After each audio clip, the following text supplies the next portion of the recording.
പ്രവർത്തനം ആരംഭിച്ച് വർഷങ്ങളായി, പക്ഷെ സ്വന്തമായ കെട്ടിടം ഇതുവരെയില്ല. വാടക കെട്ടിടത്തിലാണ് പ്രവർത്തിക്കുന്നത്.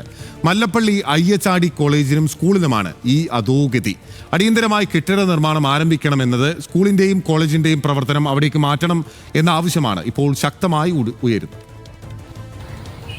500ഓളം വിദ്യാർത്ഥികൾ സ്കൂളിലും അതുപോലെ തന്നെ വിദ്യാർത്ഥികൾ കോളേജിലും പഠിക്കുന്നുണ്ട്. സ്കൂളിന്റെ 8 മുതൽ +2 വരെയുള്ള ക്ലാസുകൾ പ്രവർത്തിക്കുന്നത് 2 വാടക കെട്ടിടങ്ങളിലായാണ്. കോളേജ് പ്രവർത്തിക്കുന്നതും മറ്റൊരു വാടക കെട്ടിടത്തിൽ തന്നെ.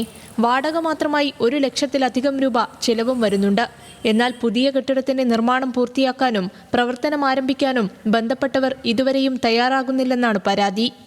ഇവിടെ വളരെ നിർഭാഗ്യകരമാണ്. ഇവിടെ കൃഷി ചെയ്തുകൊണ്ടിരുന്ന സ്ഥലങ്ങൾ ഉൾപ്പെടെയുള്ള ആളുകൾ പലരും സൗജന്യമായും തുച്ഛമായ വിലയ്ക്കാണ് ഒരു വലിയ സ്ഥാപനം വരുമെന്ന് കരുതി ഇവിടെ ഇതിനുവേണ്ടി ഇറങ്ങിത്തിരിച്ചത്. പക്ഷേ ആരും തന്നെ പിന്നീട് അതിനുവേണ്ടി ശ്രമിച്ചില്ല എന്നുള്ളതാണ് സത്യം.